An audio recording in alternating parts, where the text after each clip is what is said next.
جی، دستک کی آج کی ایپیسوڈ کے ریویو کے ساتھ میں حاضر ہوں، ایپیسوڈ 10۔ اور اس ڈرامے میں جو کچھ میں نے پہلے کہا تھا بالکل ویسے ہی ہوا۔ اگر آپ لوگوں نے میری اس سے پہلی والی ویڈیو نہیں دیکھی ہے تو وہ پلیز ضرور دیکھیں، اس کے اندر میں نے بتا دیا تھا 2 ہی صورتحال ہیں۔ اور اگر پہلی صورتحال ہوتی یعنی کہ وہ اپنی بیوی کے ساتھ سیریس ہوتا اور فادر کے ڈیتھ کے بعد دکھاتے کہ وہ اپنی فیملی کو جس طریقے سے اس کا فرض بنتا ہے وہ کرتا، تو ظاہر ہے کہانی آگے بڑھتی کیسے۔ تو اس کا یہ صاف مطلب تھا کہ یہ اپنی اس مسز کو چھوڑ دے گا اور جو فریال ہے اس کی آواز پر لبیک کہے گا، ٹھیک ہے۔ تو وہی ہوا، ہم نے جو دیکھا، میں نے جو کہا تھا وہی ہوا۔ آج کے ایپیسوڈ میں ہم نے دیکھا کہ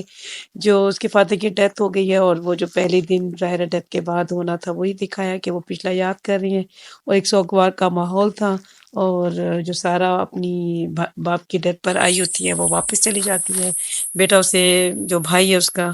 اسے سی آف کرنے کے لیے چاہتا ہے، اور ہم نے دیکھا کہ کہانی آگے بڑھ رہی ہے۔ یہ اپنی والدین کے گھر نہیں جاتی بیٹے کی پیدائش کے بعد، بلکہ اپنے سسرال میں رہنے کا فیصلہ کرتی ہے، اور سب کا دل جیت رہی ہے، اور اس بچے کی وجہ سے سب کا دل لگا ہوا ہے۔ اور ہم نے دیکھا کہ کیونکہ فریال کی کوئی کال نہیں آ رہی، کیونکہ وہ باہر جا کے کہیں بیٹھ گئی تھی، تو ہم نے دیکھا کہ وہ اس سے رابطے میں نہیں تھی، تو یہ بالکل سیف ٹھیک تھا، اپنی بیوی کے ساتھ بھی، اپنے بچے کے ساتھ بھی، اپنے بچے کو بھی ٹائم دے رہا، اپنی بیوی کو بھی ٹائم دے رہا، اپنی بیوی کو ہوٹل لے گیا، ڈنر کروایا، اسے ایک گفٹ بھی دیا، ہم نے دیکھا، اور بڑا خوش تھا اور اس کو اپریشیٹ بھی کر رہا تھا۔ دونوں ہنسی خوشی چل رہے تھے، بچے کو بھی ٹائم دے رہا تھا، اور بہن بھی بڑی خوشی خوشی جاتی ہے بھائی سے مل کے کہ بھائی اب ذمہ دار ہو کے۔ اور ہم نے دیکھا کہ وہ آفس بھی جا رہے ہیں اور آفس میں معاملات اس نے سنبھال لیے ہیں، اور ساتھ ساتھ ہم دیکھتے رہتے ہیں کہ جو ماموں ہے وہ سکھاتے رہتے ہیں کہ بھی عورت اتنی تکلیف اٹھائی، نام کا حق تو اس کو دینا چاہیے تھا۔ بہرحال یہ مختلف گھروں کی اپنی اپنی مرضی ہوتی ہے، کوئی یہ بھی نہیں ہے، ہارڈ اینڈ فاسٹ رول نہیں ہوتا۔ دادی دادا اگر سسرال والے لڑکی کے بہت اچھے ہوں اور بیٹی کا بہت خیال رکھو، یعنی بہو کا بہت خیال رکھو، اپنے آنے والی نسل کا بہت خیال رکھو، تو ان کا بھی یہ حق بن جاتا ہے کہ وہ رکھ سکتے ہیں نام، کیونکہ اگر انہوں نے بہو کا خیال رکھا ہو، ٹھیک ہے۔ اگر آپ نے اپنی نسل کا آنے والی بچے کا خیال رکھا ہے، اور یعنی کہ بہو کا خیال رکھا ہے، تو پھر تو آپ کا فرض بن جاتا ہے کہ آپ رکھ سکتے ہیں نام، ٹھیک ہے۔ لیکن اگر آپ نے بہو کو چھوڑا ہوا ہو،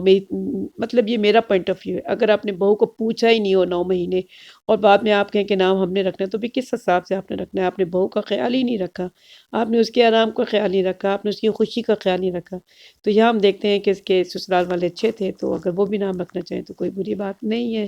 بہرحال یہ تو اپنا اپنا پوائنٹ آف ویو ہے، اور ہم نے دیکھا کہ جو ساس ہے اور نند ہے وہ تو خیر بیٹی کے ساتھ ہے، یعنی اپنی بہو کے ساتھ ہے، اور ہم نے دیکھا کہ فریال کی کال آئی ہے اور اس نے پھر وہی جھوٹ بولنا شروع کر دیا اپنی بیوی کے ساتھ، اور جیسا کہ وہ ہمیشہ کرتا ہے۔ میں نے ہمیشہ آپ لوگوں سے پہلے بھی اپنی ویڈیوز میں کہا ہے، جب فریال کی کال آتی ہے تو یہ ڈسٹرب ہوتا ہے اور اپنی بیوی کو ساتھ برا سلوک کرتا ہے۔ ہم نے ہر کال پہ یہ دیکھا ہے ہمیشہ سے، اب جب بھی آپ اس کے ڈراموں کے کلپ نکال کے دیکھ لیں ایسے ہی ہوا۔ اور پھر یہ کہ 2 کشتی کا مسافر کبھی منزل پر نہیں پہنچتا، اور یہی اس کے ساتھ ہوگا کہ یہ ویسے تو اس کو چھوڑنے کی بات کرے گا، اور ظاہر فیصلہ تو یہ خود لڑکی کرے گی جو مجھے لگتا ہے، ٹھیک ہے۔ اور اس کے بعد یہ کہ پھر اس کو بھی احساس ہو جائے گا کہ اس نے غلط فیصلہ کیا ہے، اور جو اس کی زندگی میں اتنی خوشی تھی کرن کے ہونے کی وجہ سے، وہ جب سب ضائع ہو جائے گی تو اس سے پتہ لگے گا کہ یہ کتنی مٹیریلسٹک ہے فریال، اور جو کرن تھی وہ محبت کرنے والی لڑکی تھی، ہر چیز درگزر کرنے والی تھی، گھر بنانے والی، گھر بسانے والی تھی۔ اس کا جلدی احساس ہو جائے گا، لیکن غلطی وہی بات ہے، یہ دوستی تو نہیں ہے کہ آپ نے معافی مانگ لی، یہ تو رشتہ ہے، رشتہ کی ایک لمیٹیشنز ہوتی ہیں، اس کو بنانے کا بھی ایک طریقہ ہے، اس کے ختم کرنے کا بھی ایک طریقہ۔ اگر آپ نے رشتہ ختم کر لیا تو بس پھر آپ پچھتائیں ساری زندگی بیٹھ کر، اور ہم دیکھیں گے کہ یہ پھر اپنی فریال کو ایئرپورٹ سے لے کر آیا ہے، اور اس کے بعد پھر اس کو ٹائم دے رہا ہے، بیوی کی کال کو اس نے کیا اگنور، اور یہی جیسے وہ ہمیشہ کرتا ہے۔ اب ہم دیکھیں گے کہ وہ اس کے لیے اپنی بیوی کے ساتھ لڑائی جھگڑا کرے گا۔ چلیں جب تک نیکسٹ ویڈیو تک میرا انتظار کریں۔ خدا حافظ۔